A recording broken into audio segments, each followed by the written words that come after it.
kebudayaan itu suatu nilai yang terbuka, inklusif, yang tidak boleh kan esensinya. Esensinya bagaimana kalau kebudayaan merawat alam, perkembangan industrialisasi nggak ada problem selama tidak bertentangan dengan alam. Nah pertanyaannya adalah bangsa-bangsa besar hari ini menuju kebudayaan.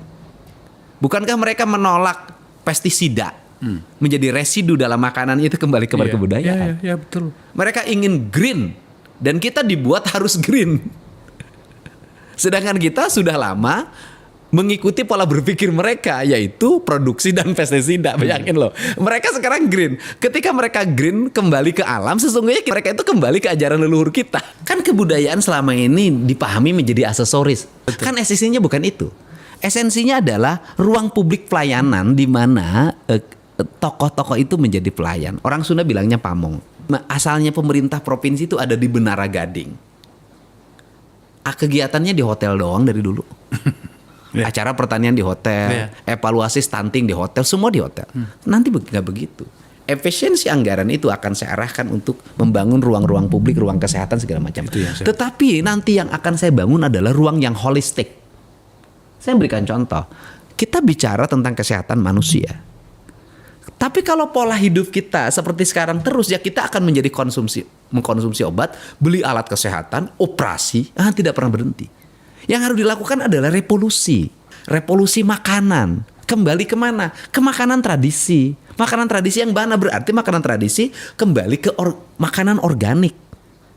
Pola makannya mulai diatur. Jam makannya mulai diatur. Jenis makanannya mulai diatur. Saya memberikan contoh. Ini kan kita punya lembaga baru tentang kehalalan.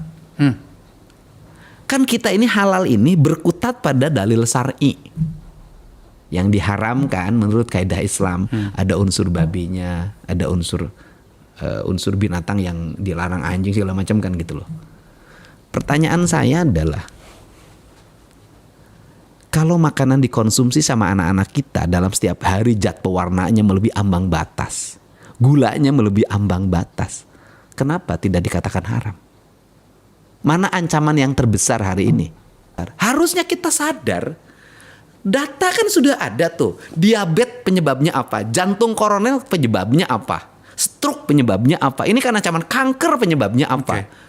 Kan ini harus segera dirumuskan. Kalau penyebabnya ini, pertanyaannya adalah, ada nggak sih kita berani mengatakan, kecap Anda haram? Kenapa? Karena unsur kimiawinya melebihi ambang batas kesehatan manusia. Tidak hanya soal ada babinya. Iya, saus Anda haram. Karena apa? Karena unsur kimiawinya, pewarnanya melibatkan. Minuman Anda haram karena unsur gula dan pewarnanya itu melebihi batas. Kemudian nasi Anda haram karena apa? Karena beras yang ditanamnya itu unsur pestisidanya, residu pestisidanya beresiko. Kan kita nggak pernah. Kita sibuk pada yang sudah jelas orang menghindarinya. Di sekolah ada pelajaran biologi. Pelajaran biologi sekolah itu menjadi aneh-aneh. Tidak mempelajari yang realitas hidup. Itu aja terus aja bongkar katak. Kenapa sih sekolah biologi tidak lagi mengajarkan anak-anak? Anak-anak makan makanan yang ada di lingkungan sekolahnya. Kenapa makanannya nggak dibawa ke lab?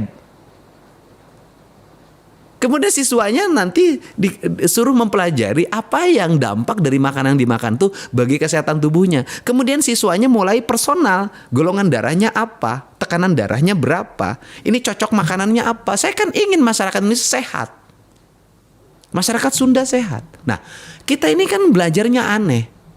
Belajar sistem ketahanan pangan misalnya, sudah jelas kok yang punya ketahanan pangan tuh masyarakat adat.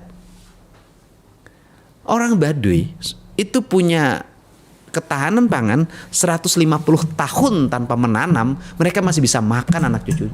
Karena kan mereka punya leitnya punya. Dan kita ngomong tentang ketahanan pangan nasional. Pertanyaannya adalah gudang kita di mana?